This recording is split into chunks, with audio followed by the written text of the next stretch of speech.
नमस्कार, स्वागत है आपका राज्यसभा टीवी में। आपके साथ मैं हूं अभिलाषा पाठक। आइए बुलेटिन की शुरुआत करते हैं इस वक्त की हेडलाइंस के साथ।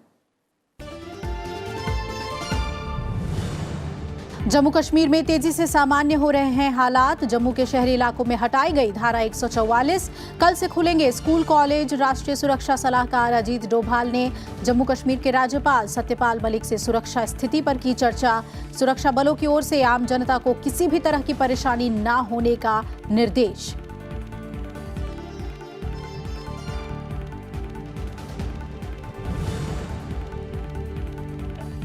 प्रधानमंत्री किसान मानधन योजना के लिए किसानों का रजिस्ट्रेशन शुरू। केंद्रीय कृषि और किसान कल्याण मंत्री नरेंद्र सिंह तोमर ने की योजना की औपचारिक शुरुआत।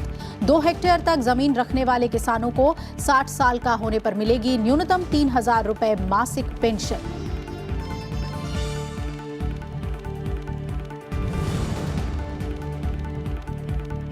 चुनाव घोषणा पत्रों में सांसदों और विधायकों के लिए हो आचार संहिता। उपराष्ट्रपति एम वेंकैया नायडू की राजनीतिक दलों से अपील। कहा, सदन के कामकाज को बाधित करना सही नहीं।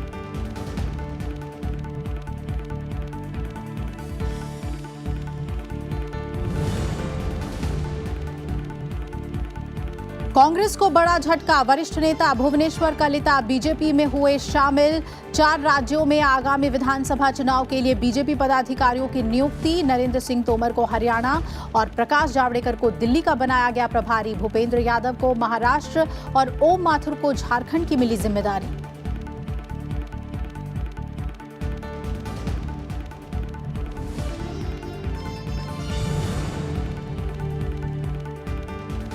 और 66वें राष्ट्रीय फिल्म पुरस्कारों का ऐलान। अंधाधुन सर्वश्रेष्ठ हिंदी फिल्म, आयुष्मान खुराना और विकी कौशल को सर्वश्रेष्ठ अभिनेता का पुरस्कार, कीर्ति सुरेश को सर्वश्रेष्ठ अभिनेत्री का पुरस्कार, पैडमैन को सामाजिक विषयों पर आधारित सर्वश्रेष्ठ फिल्म और बधाई हो को मिलेगा सर्वश्रेष्ठ लोकप्रिय फिल्म का पुरस्कार।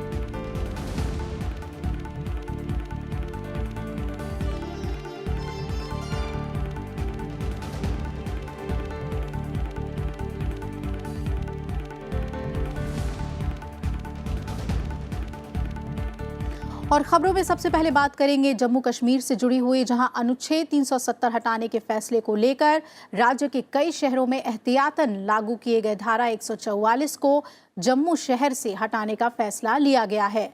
जम्मू की डीएम सुषमा चौहान की तरफ से इस संबंध में आदेश जारी किया गया है। इस आदेश में कहा गया है कि जम्मू के शहरी इलाके से धारा 144 हटा ली गई है और कल से स्कूल और अन्य शिक्षण संस्थान पूर्व निर्धारित समय के मुताबिक खुलेंगे। और इस बीच राष्ट्रीय सुरक्षा सलाहकार अजीत डोभाल ने सत्यपाल मलिक से यानी राज्यपाल से राजभवन में मुलाकात की। उन्होंने श्रीनगर के संवेदनशील इलाकों का भी दौरा किया और स्थानीय लोगों और सुरक्षा कर्मियों से बातचीत की।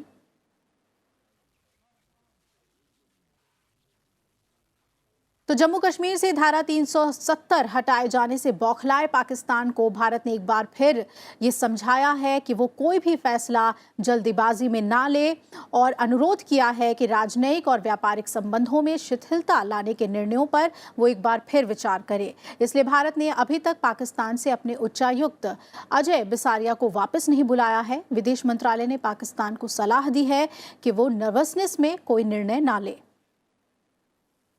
विदेश मंत्रालय प्रवक्ता रवीश कुमार ने शुक्रवार को कहा कि अनुच्छेद 370 हटाए जाने के बाद पाकिस्तान ने भारत के साथ राजनयिक और व्यापारिक संबंधों को शिथिल करने के पहले कोई सलाह नहीं ली है। पाकिस्तान ने बिना पूरे तथ्य जाने सारे निर्णय एक तरफा लिए हैं। धारा 370 भारत का अंदरूनी मामला है, इसलिए पाकिस्तान को अपने निर्णय वापस लेने चाहिए। Mention that since the steps being announced are unilateral, we don't know. We do hope that Pakistan reconsiders the decision. We do hope that they address the core issues, the main issues. But I am unable to speculate or confirm what all would be covered as part of review of bilateral arrangements. We can only urge them to reconsider those steps which they have announced. विदेश मंत्रालय प्रवक्ता रवीश कुमार ने यह भी कहा कि धीरे धीरे जम्मू कश्मीर में स्थितियां सामान्य होने की तरफ बढ़ रही हैं। इससे पाकिस्तान को नर्वस नहीं होना चाहिए कि भारत में उनके आतंक की दुकान अब नहीं चलेगी। यह एक नई सच्चाई है जिसे पाकिस्तान को स्वीकार कर लेना चाहिए और दोनों देशों की आवाम के बीच संबंधों को बढ़ाने वाले उपायों जैसे समझौता या थार एक्सप्रेस पर रोक नहीं लगानी चाहिए। भारत इस बार पाकिस्तान के मामले पर काफ़ी धैर्य से काम कर रहा है ताकि पाकिस्तान कश्मीर के बारे में नई सच्चाई को समझ सके। इसीलिए भारतीय उच्चायुक्त अजय बिसारिया अभी इस्लामाबाद में ही हैं और करतारपुर कॉरिडोर भी अभी तक रद्द नहीं हुआ है। राज्यसभा टेलीविजन के लिए दिल्ली से अखिलेश सुमन। प्रधानमंत्री नरेंद्र मोदी 17 और 18 अगस्त को अपनी 2 दिवसीय भूटान यात्रा पर रवाना होंगे। भूटान यात्रा के दौरान प्रधानमंत्री यहां पनबिजली से जुड़ी योजनाओं का उद्घाटन करेंगे। इससे पहले मई में शपथ ग्रहण के बाद विदेश मंत्री एस जयशंकर ने अपने पहले विदेश दौरे के लिए भूटान को ही चुना था। We are also Bhutan's largest trading partner, about 9,200 crores of rupees. And what we have done this time, in addition to the plan assistance that we give Bhutan, is to allocate 400 crores for what we call the trade support facility. This is a special package that we intend to give Bhutan to encourage Bhutanese exporters to export more to India. Because our objective is to diversify the relationship from simply being based on hydropower cooperation to other areas where we want to cooperate or collaborate with Bhutan. So छोटे और सीमांत किसानों को सामाजिक सुरक्षा के इरादे से प्रधानमंत्री किसान मानधन योजना का आज से पंजीकरण शुरू हो गया है। कृषि मंत्री नरेंद्र सिंह तोमर ने आज इसका ऐलान करते हुए कहा कि इस योजना के लिए सचिवों की एक उच्च अधिकार प्राप्त समिति का गठन भी किया गया है। कृषि मंत्री ने कहा कि किसानों की आय दोगुना करने से संबंधित सभी योजनाओं पर सरकार सबसे अधिक प्राथमिकता दे रही है। कृषि मंत्री नरेंद्र सिंह तोमर ने शुक्रवार को कृषि भवन में हुए एक कार्यक्रम में प्रधानमंत्री किसान सम्मान योजना की औपचारिक शुरुआत की। इस योजना के तहत छोटे और सीमांत किसानों को 60 साल की आयु पूरी होने पर 3,000 रुपए मासिक पेंशन दी जाएगी। ये 18 से 40 साल की आयु के किसानों की स्वैच्छिक और अंशदान पेंशन स्कीम है। इसमें आयु के हिसाब से 55 से 200 रुपए महीने का अंशदान पेंशन निधि में जाएगा। सरकार भी इसके लिए बराबर धनराशि जमा करेगी। किसान पति और पत्नी दोनों अलग अलग इसे अपनाने के पात्र होंगे। भारतीय जीवन बीमा निगम पेंशन निधि इसका प्रबंधन करेगा। कृषि मंत्री नरेंद्र सिंह तोमर ने कहा कि प्रधानमंत्री एक समारोह में इसकी विधिवत शुरुआत करेंगे। और प्रमुख रूप से प्रधानमंत्री जी ने घोषणा की थी कि आने वाले 5 वर्षों में किसान की आमदनी दोगुनी होनी चाहिए। इसके लिए मंत्रालय राज्य सरकारों के साथ मिलकर काम कर रहा है और जो केंद्र सरकार की योजनाएं हैं उन योजनाओं का लाभ 100% आम किसान तक पहुंचे, यह कोशिश की जा रही है। प्रधानमंत्री किसान मानधन योजना के तहत बने दिशा निर्देशों के तहत किसान स्कीम को बीच में भी छोड़ सकते हैं। ऐसा होने पर उनको कुल अंशदान ब्याज के साथ वापस हो जाएगा। अगर योजना मैच्योर होने के पहले किसान की मृत्यु हो जाती है तो ब्याज सहित कुल अंशदान नामित को दे दिया जाएगा। अगर किसान पीएम किसान स्कीम का लाभार्थी है तो उसके पास सीधे उस खाते से अंशदान प्रदान करने का विकल्प होगा।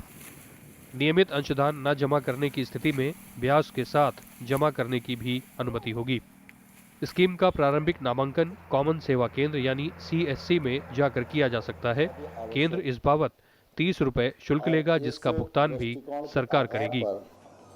जहां एक और प्रधानमंत्री जी ने MSP को 1.5 गुना किया, PM किसान सम्मान निधि के माध्यम से 6,000 रुपया वार्षिक आय सहायता की योजना आरंभ की और उसी क्रम को आगे बढ़ाते हुए प्रधानमंत्री किसान पेंशन योजना प्रारंभ की गई। इस योजना में 18 से 40 वर्ष तक के किसान ज्वाइन कर सकते हैं और जो किसान इसमें रजिस्टर्ड रहेगा और अपनी किस्त जमा करेगा उतनी ही किस्त सरकार की ओर से जमा की जाएगी। कृषि मंत्री ने ये ऐलान भी किया कि इस साल के आखिर तक प्रधानमंत्री किसान सम्मान योजना के लाभार्थियों की संख्या 10 करोड़ तक पहुंच जाएगी। अभी तक इस योजना के तहत पहली किश्त 5.88 करोड़ किसानों को दी गई है। कृषि मंत्रालय सरकार गठन के 100 दिनों के भीतर कई योजनाओं को जमीन पर उतारने और पहले से चल रही योजनाओं को और प्रभावी बनाने के सभी उपायों में जुटा हुआ है। अरविंद कुमार सिंह, राज्यसभा टीवी, दिल्ली। गृह मंत्रालय ने कहा है कि बाढ़ प्रभावित 4 राज्यों महाराष्ट्र, केरल, कर्नाटक और गुजरात में एनडीआरएफ की 83 टीमें भेजी गई हैं। ये टीमें इन राज्यों में राहत और बचाव कार्य में लगी हुई हैं। गृह राज्य मंत्री नित्यानंद राय की अध्यक्षता में एक उच्च स्तरीय बैठक हुई। इसमें बाढ़ प्रभावित राज्यों के बारे में राहत कार्यों को लेकर समीक्षा की गई। गृह राज्य मंत्री नित्यानंद राय ने कहा कि सेना, नौसेना, एयरफोर्स और कोस्ट गार्ड की भी मदद ली जा रही है। मौसम विभाग का कहना है कि गुजरात, पश्चिमी मध्य प्रदेश और पूर्वी राजस्थान में शनिवार तक भारी बारिश हो सकती है, लिहाजा कंट्रोल रूम से हालात पर लगातार निगरानी की जा रही है। करीब 82,000 लोगों को सुरक्षित स्थानों पर पहुंचाया गया है। 2,325 लोगों को बचाया जा चुका है और गृह मंत्री अमित शाह लगातार हालात पर नजर बनाए हुए हैं और संबंधित अधिकारियों को उन्होंने जरूरी एक्शन लेने के निर्देश दे दिए हैं। अभी एनडीआरएफ की कुल टीमें जहां बाढ़ की स्थिति बनी हुई है, जैसे महाराष्ट्र में, कर्नाटक में, केरला में और गुजरात में, वहां कुल अभी 83 टीमें एनडीआरएफ की लगाई गई हैं। एयरफोर्स, नेवी, आर्मी और कोस्ट गार्ड की 173 टीमें इन 4 राज्यों में तैनात की गई हैं। गुजरात के पूर्वी हिस्सों में, पूर्वी जिलों में अनुमान के अनुसार बारिश अधिक होने की संभावना है, उससे भी निपटने की तैयारी कर ली गई है। मौसम विभाग जिस प्रकार से सूचना देती है, गृह मंत्रालय की आपदा प्रबंधन की टीमें बड़ी तत्परता के साथ किसी भी परिस्थिति से निपटने के लिए तैयार रहती है। 3 राज्यों में विधानसभा चुनाव को देखते हुए बीजेपी ने नए पदाधिकारियों की नियुक्ति की है। हरियाणा में आगामी विधानसभा चुनाव को देखते हुए बीजेपी ने केंद्रीय मंत्री नरेंद्र सिंह तोमर को हरियाणा का प्रभारी बनाया है। बीजेपी अध्यक्ष अमित शाह ने प्रकाश जावड़ेकर को दिल्ली विधानसभा चुनाव का पार्टी प्रभारी बनाया है। केंद्रीय मंत्री हरदीप सिंह पुरी और नित्यानंद राय को सह प्रभारी बनाया गया है। वहीं महाराष्ट्र विधानसभा चुनाव के लिए पार्टी महासचिव भूपेंद्र यादव को प्रभारी बनाया गया है। वहीं बात करें उत्तर प्रदेश की, तो यहां उप मुख्यमंत्री केशव प्रसाद मौर्य और कर्नाटक के नेता लक्ष्मण सावदी को सह प्रभारी बनाया गया है। बीजेपी महासचिव प्रदेश संगठन प्रभारी के रूप में काम करेगी। झारखंड के लिए ओम माथुर को प्रभारी बनाया गया है।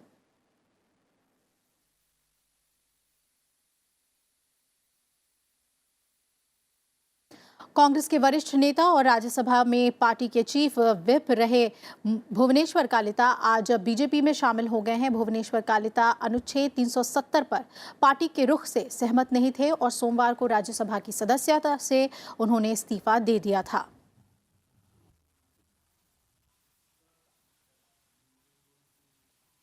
राष्ट्रपति रामनाथ कोविंद ने राष्ट्रीय चिकित्सा आयोग अधिनियम 2019 को मंजूरी दे दी है। हाल ही में संपन्न हुए सत्र में संसद ने इस बारे में विधेयक पारित किया था, जिसमें भारतीय चिकित्सा परिषद अधिनियम 1956 को रद्द करने का प्रावधान है।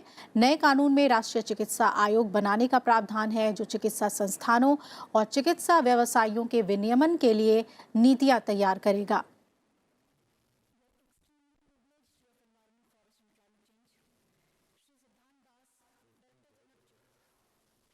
रक्षा मंत्री राजनाथ सिंह आज शीर्ष रक्षा और एरोस्पेस कंपनियों के प्रतिनिधियों से उन्होंने आज मुलाकात की और कहा कि सरकार रक्षा में निजी निवेश को बढ़ावा देगी। उन्होंने कहा कि एफडीआई नीति में ढील और एमएसएमई सेक्टर को सहूलियत से कंपनियों के लिए देश के रक्षा क्षेत्र में भरपूर मौके हैं, जिससे रक्षा निर्यात में भी बढ़ोतरी की उम्मीद है। कंपनियों के प्रतिनिधियों ने भी सरकार के सामने अपनी दिक्कतों और मांगों को पेश किया। रक्षा मंत्री राजनाथ सिंह ने शुक्रवार को शीर्ष रक्षा और एरोस्पेस कंपनियों के मुख्य कार्यकारी अधिकारियों के साथ बैठक की। इस दौरान उन्होंने प्रतिनिधियों की दिक्कतों को सुना और सुझावों पर विचार विमर्श किया। रक्षा मंत्री ने कहा कि सरकार का लक्ष्य रक्षा क्षेत्र में आत्मनिर्भर बनने के साथ साथ देश को रक्षा उपकरणों के मामले में बड़ा निर्यातक बनाना है।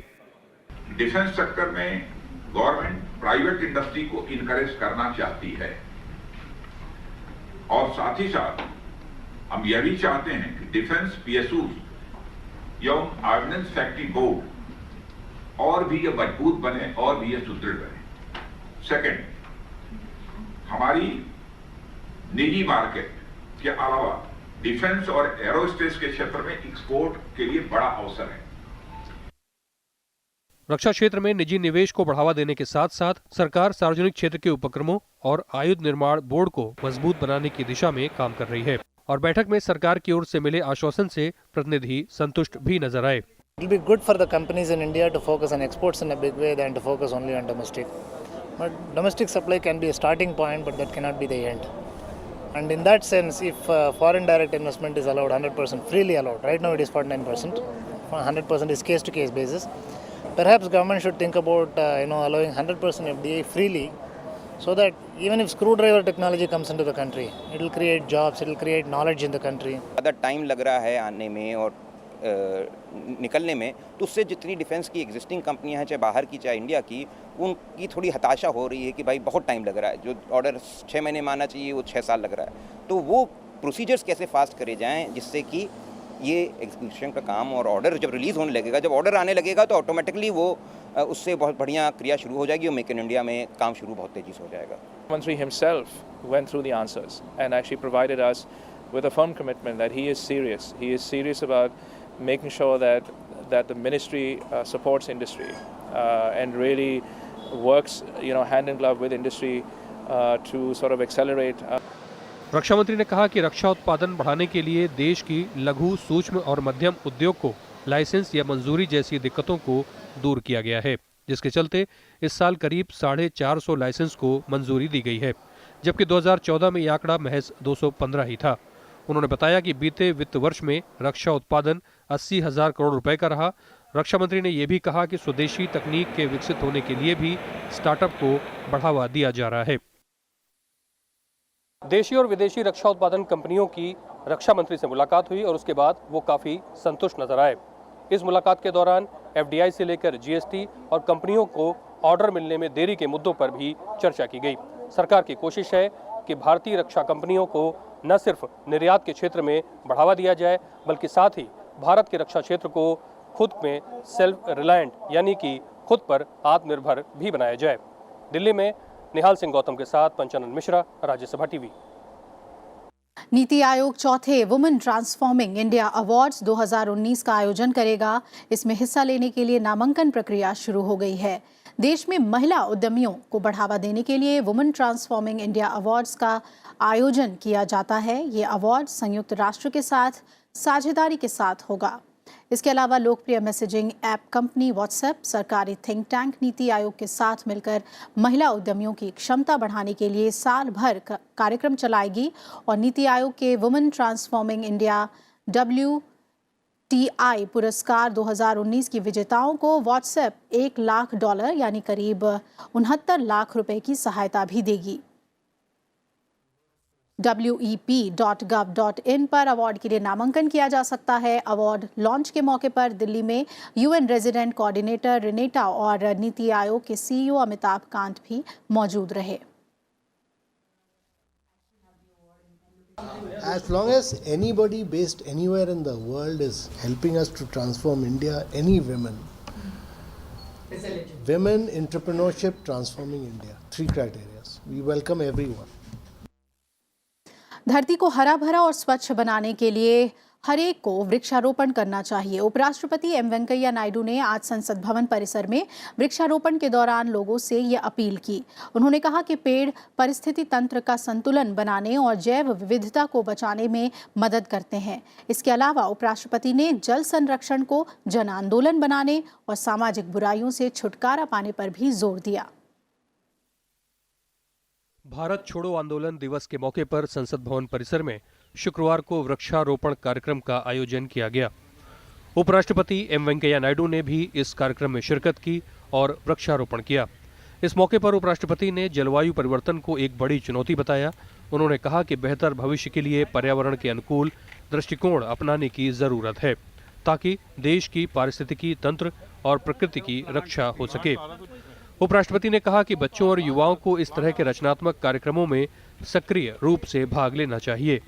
पेड़ लगाने का काम हमारे लिए नहीं, हमारा बच्चों के लिए, भविष्य के लिए बहुत ज़रूरी है।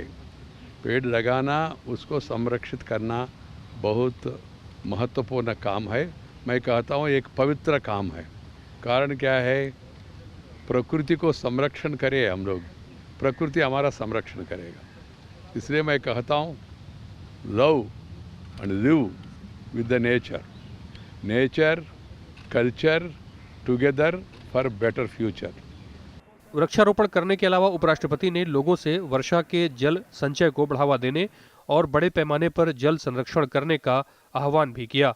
उन्होंने कहा कि स्वच्छ भारत की ही तरह जल संरक्षण को भी जन आंदोलन बनाया जाना चाहिए। Rain water harvesting, water conservation, reduce, reuse, recycle, reserve the water is also another important aspect. इसको एक जन आंदोलन का रूप देना चाहिए, सरकार के ऊपर छोड़ना नहीं चाहिए। ये केवल भारत में नहीं, दुनिया भर में भी ये आंदोलन बहुत महत्वपूर्ण आंदोलन है। उपराष्ट्रपति ने स्वतंत्रता संग्राम के नायकों को श्रद्धांजलि अर्पित की। उन्होंने कहा कि नए भारत के निर्माण के लिए भ्रष्टाचार और जातिगत भेदभाव जैसी विभिन्न सामाजिक बुराइयों से छुटकारा पाना और सामाजिक दायित्वों को पूरा करना लोगों का दोहरा उद्देश्य होना चाहिए। इस मौके पर राज्यसभा के महासचिव देशदीपक वर्मा और अन्य वरिष्ठ अधिकारी भी मौजूद रहे। राजकमल राव, राज्यसभा टीवी। उपराष्ट्रपति एम वेंकैया नायडू ने राजनीतिक दलों से आग्रह किया है कि वो अपने चुनावी घोषणा पत्रों में सांसदों और विधायकों के लिए आचार संहिता को शामिल करें। उपराष्ट्रपति ने कहा कि आचार संहिता में ये बात शामिल की जानी चाहिए कि कोई भी सदस्य सदन में आसन के सामने हंगामा नहीं करेगा, नारेबाजी नहीं करेगा और कार्यवाही में व्यवधान नहीं डालेगा। उन्होंने कहा कि सदस्यों द्वारा सदन में कागज फाड़ने और फेंकने जैसा व्यवहार पूरी तरह से गलत है। उपराष्ट्रपति भवन में राज्यसभा के वरिष्ठ अधिकारियों और पत्रकारों के लिए आयोजित दोपहर के भोजन से जुड़े कार्यक्रम में उपराष्ट्रपति ने ये बातें कहीं। इस मौके पर उपराष्ट्रपति ने कहा कि संसद का जो सत्र अभी समाप्त हुआ है वो बहुत सफल रहा। उपराष्ट्रपति ने भरोसा जताया कि सभी राजनीतिक दलों का नेतृत्व और सांसद क्रियाशील संसद के महत्व को पहचानेंगे और यही सकारात्मक गतिशीलता आगे भी कायम रखेंगे। Disruption, obstruction, and then stopping of the work is not good. This is the feeling of the people. There is growing unrest among the people. They are becoming restive over the way certain legislatures are functioning, not only Rajya Sabha alone, certain legislatures across the country. As the chairman of the Rajya Sabha, which is the header's house, I feel I should share the feelings of the people about the functioning of various legislatures. उपराष्ट्रपति M Venkaiah Naidu ने कहा है कि हम समावेशी और सतत राष्ट्र के निर्माण के लक्ष्य को हासिल करने के लिए नवाचार समय की मांग है। उन्होंने कहा कि सीमित संसाधनों का उपयोग करते हुए गरीबी से लेकर प्रदूषण तक आने वाली विकट समस्याओं का समाधान नवाचार से निकलेगा। उपराष्ट्रपति ने गुजरमल मोदी नवोन्मेष विज्ञान और प्रौद्योगिकी सम्मान समारोह में शिरकत के दौरान ये बातें कहीं। प्रख्यात उद्योगपति समाजसेवी गुजरमल मोदी की 117वीं जन्म जयंती के अवसर पर प्रोफेसर एस.के. सतीश और डॉक्टर महाराज किशन भान को गुजरमल मोदी पुरस्कार 2019 से नवाजा गया।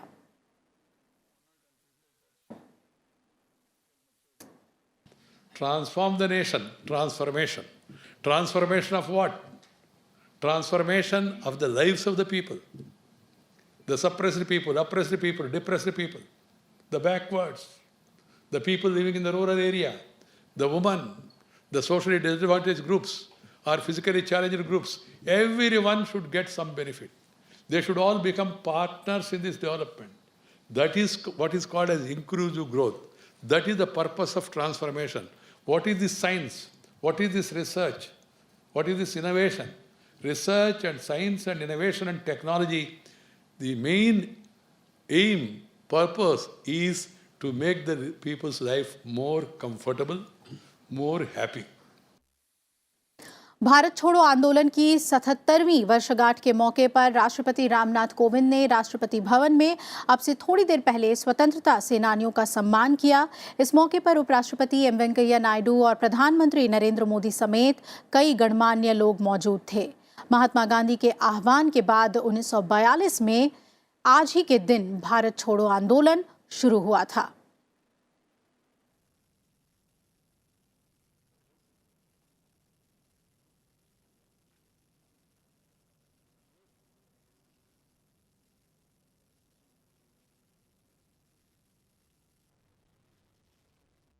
छियासठवें राष्ट्रीय फिल्म पुरस्कारों की घोषणा कर दी गई है। 23 गैर फीचर फिल्मों और 31 फीचर फिल्म की श्रेणी में पुरस्कार दिया गया है। 66वें नेशनल अवार्ड्स में अंधाधुन, पद्मावत, बधाई हो, उरी द सर्जिकल स्ट्राइक का बोलबाला रहा। बेस्ट हिंदी फिल्म का अवार्ड अंधाधुन को मिला है। बेस्ट उर्दू फिल्म हामिद और बेस्ट पंजाबी फिल्म हरजीता घोषित की गई है। बधाई हो के बेस्ट एक्टर का अवार्ड आयुष्मान खुराना और विकी कौशल को उरी द सर्जिकल स्ट्राइक के लिए दिया गया है। सर्वश्रेष्ठ अभिनेत्री का राष्ट्रीय फिल्म पुरस्कार कीर्ति सुरेश को तमिल फिल्म महानती के लिए दिया जाएगा, जबकि best film critic award bless Johnny और अनंत विजय को दिया गया है। सर्वश्रेष्ठ सहायक अभिनेता का पुरस्कार स्वानंद किरकिरे को मराठी फिल्म चुंबक के लिए दिया गया है। सर्वश्रेष्ठ फीचर फिल्म गुजराती के हेल्लारो को चुना गया है और सामाजिक विषयों पर सर्वश्रेष्ठ फिल्म का अवार्ड पैडमैन को मिला है। मोस्ट फ्रेंडली स्टेट के लिए उत्तराखंड को मोस्ट फिल्म फ्रेंडली स्टेट के लिए उत्तराखंड को अवार्ड दिया गया है।